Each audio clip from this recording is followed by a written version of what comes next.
तो आज है शादी एक भैया का। गांव में शादी कैसा होता है चलो मैं आपको वीडियो में दिखाती हूँ। तो सुबह सुबह अरबाज सो के उठ रहा था तो मुझे बाहर रोज मिला, तो मैं आकर अरबाज को दे रही हूँ, ये लो मेरी तरफ से तुम्हें रोज। खाली मैं ही प्यार का इजहार करती रहती हूँ, ये लड़का तो मेरे लिए कुछ करता ही नहीं है। ऐसा आप सोचते होगे, ऐसा बिल्कुल भी नहीं है, वो भी करता है पर उसका वीडियो वो अपने ब्लॉग में डालता है। मैंने बोला कि मुझे भी रोज चाहिए, वो बोला कि ये लो। मैंने बोला कि मेरा ही रोज मुझे वापस करो, उसने बोला कि तुम भी तो किसी और से ही लाके मुझे दे रहे हो। प्यारी समझ गई, वैसे मैं किसी और से गुलाब लाके उसको दे रही थी, वो समझ गया बंदा। तो चलो हम चलते दुल्हन के घर। ये दूल्हा का गाड़ी आगे है और हम देखो अपने गाड़ी में कितने लोग बैठे। ऐसा नहीं है कि इन लोगों ने गाड़ियां नहीं की थी, गाड़ियां बहुत थी पर सबको हमारे एमजी में ही बैठना था। आगे जाते जाते बहुत सारा खेत दिखे, एकदम हरा भरा, बहुत सुंदर लग रहा था। दुल्हन के घर पहुंचते पहुंचते इन लोगों ने सारे बम फोड़ दिए, हमारे लिए किसी ने वेट ही नहीं किया। और इधर पहुंचने के बाद तुरंत इन लोगों ने हमारे हाथ धुलवाए, उसके बाद दिया हमें वेलकम ड्रिंक, और ड्रिंक में था छोटू सा माजा। फिर मैं और दिया साथ में बैठे थे, मैं दिया को पूछ रही थी कि गांव में और क्या क्या देते हैं खाने में, क्योंकि मैं पहली बार गांव की शादी अटेंड कर रही थी, मुझे पता नहीं था क्या क्या होता है गाँव में। उसके बाद छोटा छोटा बहुत सारा खाना दिया एक प्लेट में, और मुझे चेरी दिया था। चेरी मुझे बिल्कुल पसंद है इसलिए मैंने आगे किसी को दे दिया था, और मैं बैठ के अंगूर का मजा ही ले रही थी कि मैंने देखा और भी कुछ चीजें दे दिया खाने के लिए, भजिया भुजिया। और उसके बाद ही दुल्हन आके हमारे पास बैठ गई। यहाँ पे दुल्हन को भी भूख लगी थी इसलिए हमारे साथ आ गई खाने के लिए। और दिखने में तो सुंदर तो है छोरी, है कि नहीं बताओ जरा कमेंट में। जैसे हमने खाना खत्म किया उधर इतने सारे लोग आ गए थे मुझे देखने के लिए। इधर दुल्हन भी मन मन में सोच ही रहा होगा कि नई बहू तो मैं हूँ, पर सब उसका फोटो क्यों लिए जा रहे। पर जो भी हो थोड़ा ऑकवर्ड तो लगता ही है कि सब आपका ही मुंह देखे जा रहे, ताके जा रहे, कुछ बोल भी नहीं रहा, बस देखे ही जा रहे। इधर दुल्हन उठ के भाग गई कि उसका किसी ने फोटो लिया ही नहीं बेचारी का। पर जो भी हो I am feeling very good, क्योंकि मुझे बहुत अच्छा लग रहा था वहाँ पे। ऐसा लग रहा था कौन आके मैं बैठ गई, सब मुझे ही देखे जा रहे। सबसे ज्यादा मुझे फनी लगा ये बच्चे लोग का देखना। उसके बाद अरबाज मुझे उधर से लेके गया कहीं घूमने के लिए, उधर इसका कोई और बहन रहता है तो उसके घर लेके गया। थोड़ा हम उधर घूमे फिरे, बाइक में घूमे क्योंकि वो गली थोड़ा छोटा था, कार घुस नहीं सकता था,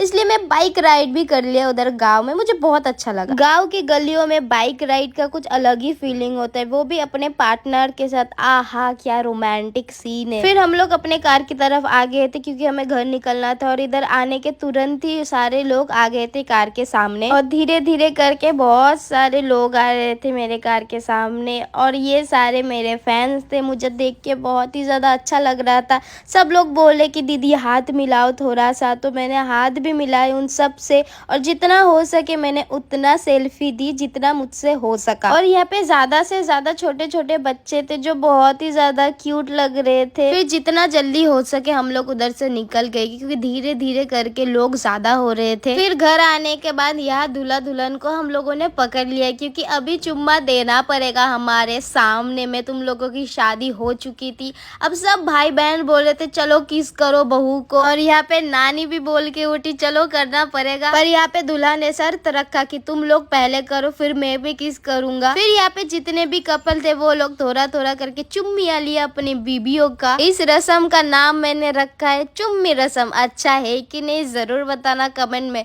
फिर दूल्हा भी हाथ पकड़ लिया दुल्हन का, क्योंकि अब तो उसे चुम्मी लेना ही पड़ेगा कि सब लोगों ने ले लिया। ये देखो चालाकी से हाथ में किस कर दिया इनने। चलो छोड़ देते, इन लोगों को नया नया शादी हुआ है। अब इन लोगों ने पकड़ लिया हम दोनों को, तो इन लोगों ने बोला कि पप्पी हमें भी लेना पड़ेगा, तो अरबाज ने मेरी छोटी सी पप्पी ले ली। फिर यहाँ पे हम लोगों ने प्लानिंग किया कि पापड़ फ्राई करेंगे और पलंग के नीचे घुसा देंगे कि जब भी दूल्हा दुल्हन बैठने या लेटने जाएंगे कि करक करक करके आवाज आएंगे, हमें सुनने में बड़ा मजा आएगा। और आपको ये बता दूं कि ये खुराफातिया आइडिया मेरे ही दिमाग से निकला है इधर। फिर रात को हम लोग छत पे गए, छत पे बहुत सारे पटाखे फोड़े। तो आज का ब्लॉग यही तक था, आगे दूसरा ब्लॉग आएगा वो जरूर देखना। तो टाटा बाय बाय।